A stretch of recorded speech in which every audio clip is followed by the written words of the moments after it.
Can physical thoughts and beliefs supersize your business? Sharon Horne-Ellstrom here. And this reminds me of a couple thoughts this morning. Number one, my daughter reminds me to never ask my granddaughters a question that I can't accept the answer to, or I don't want the answer to. So if I ask them something and they're going to just say no, but that's not the answer I want them to say, then I shouldn't even ask them that question. And it's super wise advice for everything. I say we ask, but don't have any attachment to the outcome. So if somebody says no, so if we ask somebody to join our business and they say no, well, good for them. They obviously have something else going on that is more in alignment with who they really are.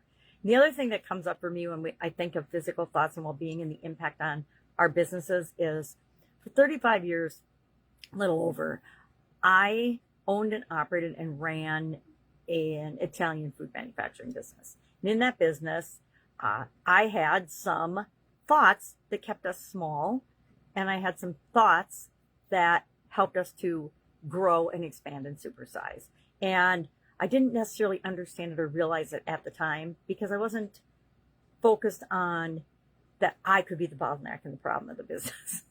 It's absolutely true. And we'll talk about that over the course of this month and this year and next year, I'm sure. It's part of Supersize Your Business because it is such an important thing to realize. Sometimes when there's a challenge or a problem or a roadblock or a setback, if we step back and look at it from a different point of view or a different perspective, we understand and we can see other solutions. Other times we are so locked into our way of thinking and our identity and this has to be this way that we block out all other possibilities and we struggle when we don't need to struggle at all.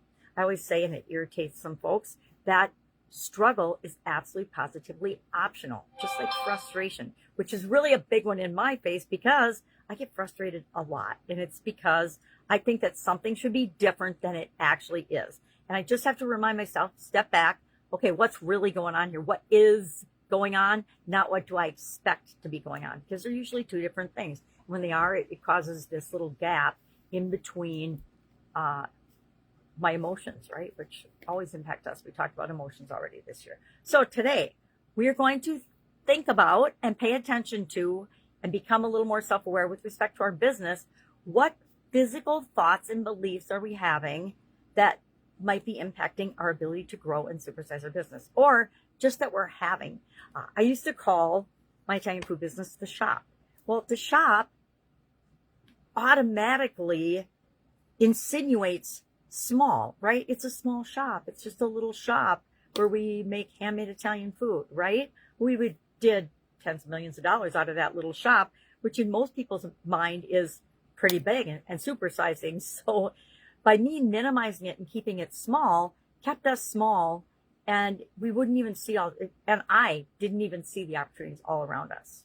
So at least for a while. And then I opened my eyes and I'm like, oh my God, we could do this, we could do this, we could do this. And we started doing those things because I expanded my physical idea of what was possible. So today, I want you to think of at least 3 physical thoughts and beliefs that you currently have. Just notice what's running through your head all the time and write those down. Share them in the comments below so we can help one another out and we can challenge one another to say, okay, well, if you want to really grow and build and supersize your business and stop struggling, this thought, here's how I see it impacting your way of looking at things, right? So go ahead and do that. That is what we're doing today. And then today and tomorrow, I think are some of the most, well, yesterday, today, and tomorrow are like set the foundation and the tone for how we're going to successfully navigate this area and aspect of the life framework or the business framework for our business. So it's easy to skip over these things. Well, what do you mean, my physical definition? What's my definition of physical? Or what's included in the physical aspects of your business? Is it your business? Is it your facilities? Is it your tools that you use in infrastructure? Is it other people's platforms? Because some of those things we have control over, some of those things we don't. And if we don't have contingency plans in place for the things that we don't have control over, just like millions of people, okay, billions of people learned during the pandemic, we can find our life turned upside down in a matter of minutes, right? So, any questions? Hit me up and ask. Otherwise, go out and make an amazing day, and I will, of course, be with you tomorrow.